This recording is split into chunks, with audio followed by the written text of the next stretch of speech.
Hello Nepali Janata, I'm plays and आजको चाहिँ भिडियोमा म तपाईँहरूलाई सिकाउनेवाला छु MySQL कसरी डाउनलोड गर्ने है त। सो बेसिकली MySQL डाउनलोड गर्न चाहिँ हामी पहिला कुनै पनि एउटा ब्राउजर खोलौँ, MySQL टाइप गरौँ। लाइक दिस एउटा यस्तो इन्टरफेस आउँछ। यहाँनिर चाहिँ MySQL डाउनलोडमा क्लिक गर्नु होला। थोरै स्क्रोल गरिसकेपछि यहाँ MySQL कम्युनिटी एडिसन छ, यसलाई क्लिक गर्नु होला। यहाँ MySQL को इन्स्टलर छ विन्डोको लागि। यदि तपाईँहरू अरूबाट जान चाहनुहुन्छ भने जानु होला। अहिलेको लागि म विन्डोमा गएँ। सो यहाँ चाहिँ भर्जन सिलेक्ट गर्नु भन्छ। सो यहाँ चाहिँ लेटेस्ट भर्जन नै, अनि माइक्रोसफ्ट हाम्रो अपरेटिङ सिस्टम यही हो। सो यहाँ चाहिँ डाउनलोड गर्नु होला। अनि यहाँ नो थ्याङ्क्स, आई स्टार्टमा डाउनलोडमा क्लिक गरेर MySQL को यहाँनिर पपअप आउँछ। सो यसलाई मैले अहिले यहाँ जेड ड्राइभमा राखेँ। सो यहाँ चाहिँ मेरो फाइल डाउनलोड भइसक्यो विन्डो इन्स्टलर। त्यसलाई डबल क्लिक गरौँ। डबल क्लिक गरिसकेपछि एउटा यस्तो पपअप आउँछ। सो यिनीहरूलाई मैले मिनिमाइज गरिदिन्छु। सो MySQL इन्स्टलर भनेर आउँछ। यो चाहिँ अहिले लोड भइरहेछ, हेर्दै गर्नलाई त।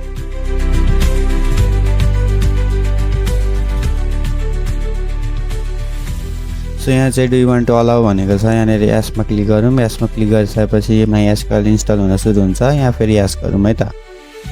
सो MySQL को चाहिँ एउटा यस्तो इन्टरफेस आइसकेको छ। यहाँनिर चाहिँ MySQL को फर्स्ट पपअप आयो। चाहिँ तपाईँहरूलाई के चुज द सेटअप टाइप भनेको छ। यहाँ चाहिँ फुलमा जाम अहिलेको लागि, पछि चाहिँ म तपाईँहरूलाई सबै भन्छु। अहिलेको लागि फुलमा गएर नेक्स्ट जाम। अनि यहाँनिर यो सबै डाउनलोड हुन्छ। यसलाई एक्जिक्युटमा क्लिक गरौँ। तपाईँहरूको घरको चाहिँ इन्टरनेट स्पिडमा भर पर्छ कति छिटो हुन्छ भनेर है त।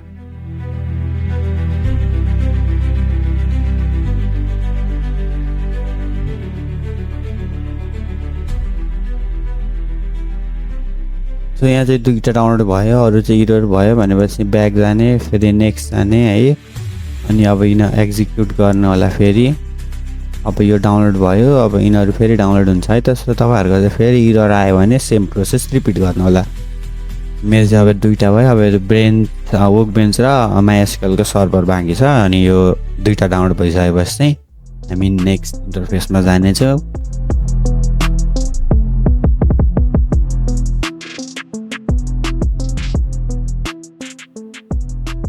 सो सबै कुरा सक्सिड भइसकेको छ। अब हामी नेक्स्टमा जाऊँ। अनि फेरि इन्स्टलेसनमा एक्जिक्युट गरौँ। अब यो चाहिँ इन्स्टलेसन हुँदैछ हाम्रो।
सो हाम्रो चाहिँ इन्स्टलेसन कम्प्लिट भइसकेको छ। अब हामी चाहिँ नेक्स्टमा क्लिक गरौँ। अनि यहाँ रेडी टु कन्फिगर छ, यसलाई पनि हामी फेरि नेक्स्टमा क्लिक गरौँ। अब यहाँ चाहिँ तपाईँहरूले केही छेडछाड नगर्नु होला है। अब जस्तो छ त्यस्तै छोड्नु होला। नेक्स्टमा क्लिक गरेर फेरि नेक्स्टमै जाऊँ। अनि त्यस पछाडि यहाँ चाहिँ MySQL रुट पासवर्ड भनेको छ। यहाँ चाहिँ तपाईँहरूले नबिर्सिने गरी एउटा पासवर्ड सेट गर्नु होला। लाइक दिस म यहाँ गर्छु अहिले।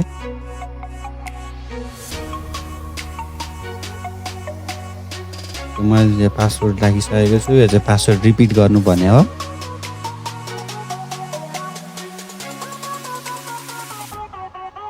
पासवर्ड स्ट्रेन्थ चाहिँ मेरो मिडियम छ, केही छैन, ठिकै छ। अब यहाँ चाहिँ नेक्स्टमा जाऊँ। अनि त्यस पछाडि यहाँ पनि विन्डो सर्भिस नै MySQL ठिकै छ, सबै कुरा डिफल्टमै छोडिदिउँ। नेक्स्ट अनि नेक्स्ट गऱ्यौँ। अनि फेरि एक्जिक्युट गऱ्यौँ। अब यहाँ कमान्डहरू एक्जिक्युट हुन्छ। यसले चाहिँ यो डेटाबेस इनिसियलाइजेसन हुँदाखेरि चाहिँ अलिकति टाइम लिन्छ, थोरै रेन्डर हुन्छ। अब तपाईँहरूको पीसीको स्पेक्समा भर पर्छ। अब MySQL चाहिँ खास गरी ऱ्याम चाहिँ अलि निकै नै लिन्छ। सो यसलाई फिनिस गरिदिउँ, नेक्स्ट गरौँ। अब हाम्रो चाहिँ यहाँनिर होस्ट नेमहरू भनेछ। अब यसलाई अहिले हामी छोडिदिउँ, सिधै नेक्स्ट गरौँ। अनि यहाँ युजर नेम रुट छ हैन, युजर नेम चाहिँ सायद रुटै छोडिदिनु। अब यहाँ सिधै पासवर्ड हालिदिनु न, अघि हामीले राखेको पासवर्ड यहाँ हाल्नु। यहाँ चाहिँ चेक हान्नु होला, कनेक्सन सक्सिड भइसक्यो हाम्रो, पासवर्ड मिलेन भने चाहिँ फेरि यो हुँदैन नि। अनि यहाँनिर चाहिँ एक्जिक्युट गरौँ है त। यहाँनिर स्क्रिप्ट रन हुन्छ एउटा, तपाईँहरूको MySQL सक्सेसफुली इन्स्टल हुन्छ। यहाँ स्क्रिप्ट रनिङ हुँदैछ। अब हाम्रो फिनिस हानेपछि चाहिँ नेक्स्ट हानौँ। अब यो लास्ट स्टेप हाम्रो फिनिस गरेपछि चाहिँ यहाँनिर टर्मिनल खुल्छ। टर्मिनलमा आफै कोड रन स्क्रिप्ट रन हुन्छ। त्यो 2 सेकेन्ड वेट गर्नु होला। लाइक दिस हाम्रो वर्क बेन्च खुलिसकेको छ। पहिला हामी यसलाई काटौँ। सो MySQL चाहिँ खुलिसकेको छ। अब यसको चाहिँ इन्टरफेस हामी नेक्स्ट भिडियोमा बुझ्नेछौँ। अब यहाँ चाहिँ लोकल इन्हान्सबाट जाने हो। अब यहाँ पासवर्ड चाहिँ यहाँ पासवर्ड इन्भल्भ गरेर अहिलेको पासवर्ड हाल्नु होला। Like this password done, okay. अनि त्यस पछाडि यहाँनिर अब हाम्रो MySQL खुल्छ लाइक दिस। अब यहाँ चाहिँ स्केमामा जानु भने डिफल्ट यहाँ चाहिँ टेबल्सहरू हुन्छ है त MySQL है, लाइक दिस सबै कुरा बनिरहेको हुन्छ। सो यसको बारेमा चाहिँ हामी पछि कुरा गर्ने नै छौँ। आजको चाहिँ हाम्रो MySQL डाउनलोड ट्युटोरियल मात्रै छ। होप यो भिडियो चाहिँ एकदम इन्फर्मेटिभ लाग्यो होला। सो MySQL डाउनलोड गर्न एकदम इजी छ। सो नेक्स्ट भिडियोमा चाहिँ हामी यो सबै कुरा कभर अप गर्दै जानेछौँ। सो फलो गर्न चाहिँ नबिर्सनु है त। सो आजको लागि यति नै। हस्त, नमस्ते, जय नेपाल।